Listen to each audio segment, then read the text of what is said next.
Guys, good afternoon, USA, and good morning Philippines, around the world, good morning. So ang ating video for today, we are going to make breakfast. I remember si Lalabs Lots nagtanong siya sa akin kung ano yung niluto ko last time, yung meron siyang sausage, which is this one. Ayan, so today we're gonna make the sausage. Nabibili ito guys sa yung ano bang tawag nito, farmers market, kasi ano to, homemade, talagang ano to siya ba, yung local business homemade sausages. So buy local guys. Kung meron kayong local stores na nagsisell ng sausage or yung fresh sausage na gawa nila, doon tayo sa local businesses. So, doon namin to binili sa local businesses. Mahaba ito siya, guys. So, kalahati na lang natira. So, meron tayong, yung cutting board. Ayan. Anuhin lang natin siya.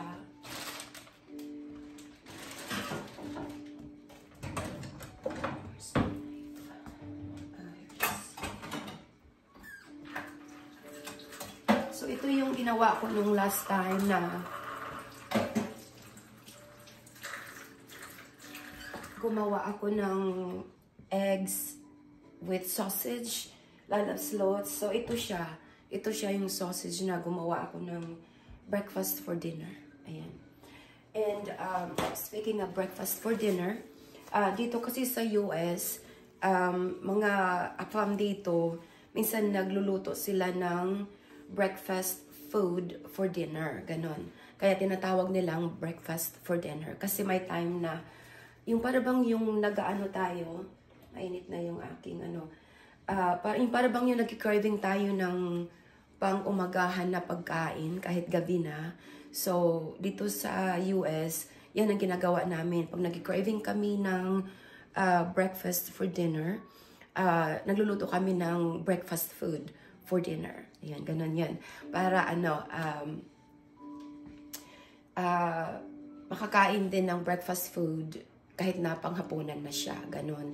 So, yun ang tinatawag nilang breakfast for dinner. Ganun yan. Ayan, Lalabs Lots. And-explain ko na sa'yo kung bakit meron akong breakfast for dinner. Yun dito. Ayan. Madalas kami gumagawa niyan, guys, yung breakfast for dinner. Ayan, lalo na pag yung wala kang ng time magluto ng hapunan, tapos yun ang kaagad na nakikita mo, very easy to cook. Ayan, so, hiwain lang natin to guys. Ang ginagawa ko, inihiwa ko na siya ng marami. And then, ako na lang ang gumagawa ng patties. Ayan, ginaganyan ko lang siya guys. Naghugas na ako ng kamay ha. Yung ginaganyan ko lang siya, ginagawa kong parang bola. Ayan. Tapos, gagawin ko lang siya ng para hindi naman, not necessarily na talagang perfect. So, tingnan mo. Ganun lang naman. Hindi naman Kasi, naman siya, fresh. Fresh, ayan. So, wala na siyang mantika, guys. Hindi ako naglagay ng mantika kasi nagmamantika na naman siya. So, ayan. Lagay lang natin siya rito. Ayan, o. So, maano na siya. Init na yung aking pan. Ayan. So, ganun lang. And then, yung anak ko kasi, ayan, nag-ready na rin siya mamaya-maya. Papasok siya sa work. So, lulutuan ko siya ng almusal. Or parang tanghalian na rin. Almusal tanghalian. Ayan. Or, yeah, hapunan. Ayan. Ganun lang siya, guys. Very, siya. Tsaka, very, din siya, economical ba? Economical. Kasi, pag bibili ka ng sausage sa tindahan na gawa na, medyo mahal-mahal kaya, di ba? So, okay lang naman kung tayo-tayo na lang ang gagawa ng ating sausage. Kung anong itsura, yun na yun. Di ba? Ayan, ganyan lang siya. Mahina lang yung apoy ko, guys. Para naman maluto siya slowly, hindi siya mabigla ba. Ayan, nagmamantika na siya. Ayan. Hindi ako makagala today. Wala akong video for short. Kasi andito ako sa bahay today. So, ito na lang muna yung ating video.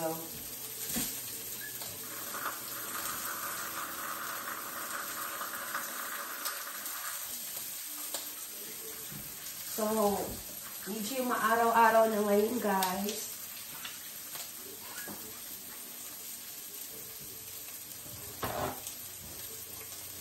Medyo araw-araw na ngayon. Nung nakaraang days, super talaga nung lakas ng ulan. Tapos, ang lamig-lamig.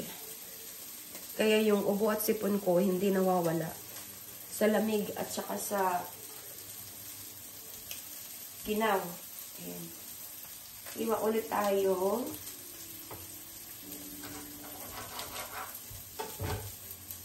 So, gagawa tayo ng mga 6 na piraso na sausage.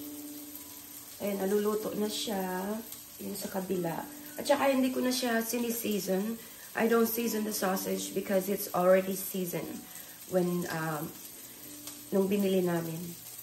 So, naka-season na siya, guys. Mayroon na siyang mga peppers. Ayan, oh. Nakaano na talaga siya, ready to go. Nalutuin. Ito din ang binibili ko, guys, pag nagka-camping kami. Tapos nagluluto kami ng breakfast sa campsite. Ito yung binibili ko kasi talagang sulit na sulit talaga. Marami ka nang makakain. You can eat it for a few days. Yan, ganyan lang siya, guys. Matrabaho lang siya, pero kung gusto nyo ng tipiran, magtipid sa mga budget-budget, ito yung maganda. At saka, you help the local businesses, diba? There you go. Hugas ng kamay.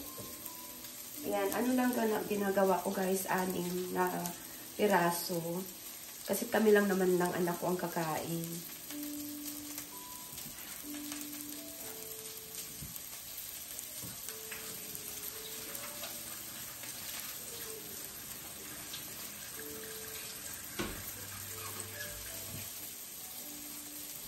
Ayan, habang niluluto siya, naka-low lang siya, guys. Naka-low lang talaga siya. Tapos, para ano, kasi gusto ng anak ko yung medyo crunchy sa taas, ibabaw, pero very moist sa loob.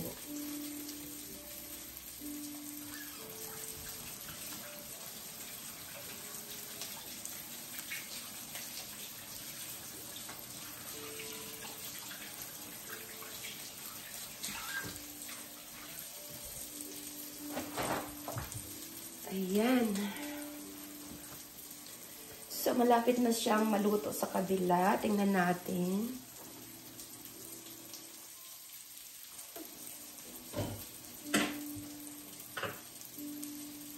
Ayan. So, balik tayo natin. Where is my spatula? Spatula. Spatula. Ayan, meron na siyang, alam mong use na talaga siya kasi yun, meron na siyang ano. Ayan, balik na rin natin. Ayan, gawa tayo ng video, guys. Kasi matagal na rin akong hindi nakagawa ng ganitong klaseng video. Tapos wala akong pang short today. Wala akong pang short na video kasi wala akong, nandito ako sa bahay. Ayan. See, hindi mo na talaga siya kailangan lagyan ng mantika pag nagprito ka ng sausage. Kasi nagmamantika na talaga siya, oh. So, mamaya dito ko na rin lutuin yung eggs sa mantika ng sausage. Para ano naman. O, ayan na siya, guys. So, ipakita ko sa iyo yung isang luto. Ayan yung sa kabila. Ayan, kulay brown na siya. Aray ko ang init. Napaso. Ayan. Kulay brown na siya sa taas. Ganyan lang, low lang ang temperature niya. Para hindi siya masunog kaagad.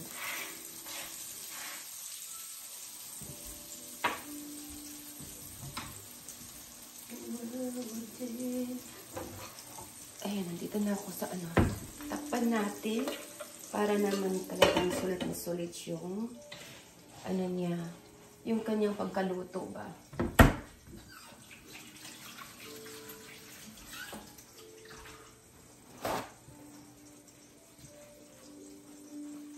Ayan, hinaan ko lang muna siya talaga ng todo. Kasi ayaw ko na masunog siya. Ayan, so I will be right back, guys. Ayan, guys. So, malapit na maluto yung ating sausage. Ayan, medyo nilakasan ko na ng konti yung apoy. Kasi nga, magluluto na tayo ng eggs. So, ang paborito ng anak ko yung over easy. So, yan ang gagawin natin. Alam mo guys, iba talaga tayong mga Pilipino. Yung mga Pilipina. Kasi kahit na may edad na yung mga bata natin, mga anak natin, alagang-alaga pa rin natin sila, di ba? O, hindi kagaya ng AFAM talaga guys, na pag 18 years old na ang mga anak nila, willing na silang paalisin yung mga anak nila. Diba? Kahit na hindi pa structure, na hindi pa ready na lumabas mag-isa sa world. Pero tayo mga Pilipino, talagang accept pa rin natin yung mga anak natin kahit matatanda na sila, may edad na sila. Pag bumibisita sila sa atin, talagang alagang-alaga natin sila. Yan lang ang gusto ko sa ugali, isang ugali ng Pilipino. Kasi mapagmahal talaga tayo, very tayo sa mga anak natin, 'di ba? So ayan guys, kunting kwento para magkaroon naman ng kamuang-muang natin video. Ayan, so luto na yung iba guys, kailangan ko lang siyang i-brown ng konti para hindi naman siya So lakasan natin yung apoy kasi gusto ko yung pag nagluto ako ng itlog na over easy, lalo na yung over easy, gusto ko mainit yung mantika para hindi siya yung soggy ba. Kumbaga sa English pa yung soggy, yung akala mo yung napuno na siya ng mantika, ang ganun. So, kailangan pag nagluto ka ng over easy, kailangan mainit talaga yung mantika mo at saka yung iyong pan. Ayan, so pinapainit ko sandali.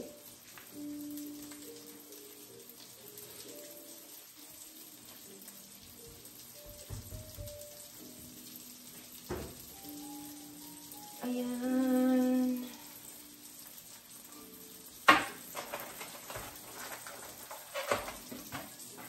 Dapat guys, lulutuin ko sana yung sausage at saka yung eggs sa air fryer. Eggs dito ko lang siya niluluto sa stove. Pero yung sausage normally, doon ko siya niluluto sa air fryer. Kaya kung mapapansin nyo, hiwalay siya. Nandito lang yung mantika sa side. Nandito yung sausage sa walang mantika talaga. Ayan. So, lagay na natin yung ating eggs.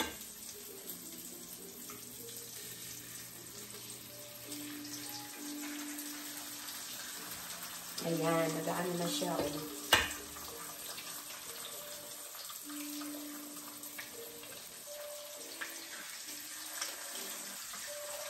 Ayan, meron nag-video ako ng ganito sa short videos.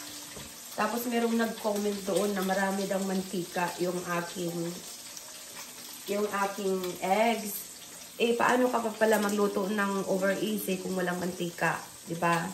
Hindi naman scrambled eggs ang gagawin natin. Over easy, it means medyo hindi basag yung yellow, yung yolk. Yung buong-buo pa siya. Ganon. So, you have to have some much oil. Diba? Para umano siya, haluto siya ba? Yun guys. Kaya yung iba kasi, pag sinasabi nilang, ang dami namang mantika ng itlog, ng mo, that's how you do it. Kasi ginaganyan-ganyan mo siya. To make an over easy eggs, you have to do this. Yung parang lutuin mo lang siya sa mantika, sa ibabaw. Yung ginaganyan mo siya. Tapos maluluto na siya. Yung over easy eggs, medyo matrabaho siya kasi kailangan mo siyang bantayan. Hindi kagaya ng scrambled eggs, nalutuin mo lang yung scrambled eggs na anuhin mo lang siya, ukay-ukayin, pwede na. Pero yung over easy, kailangan mo talaga siyang yung parang ganyanin ng para hindi na siya, para maluto ka agad siya. So, tingnan mo, nagbabubbles na siya. Ganun lang yung over easy, guys. Yung hindi basag yung yolk ba. Yan ang paborito ng anak ko.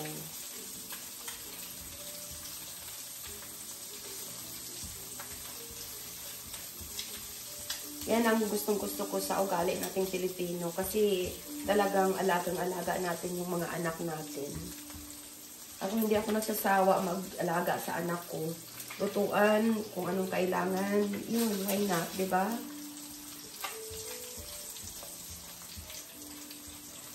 Ayan, tapan natin ng konti para umano siya, maluto talaga siya.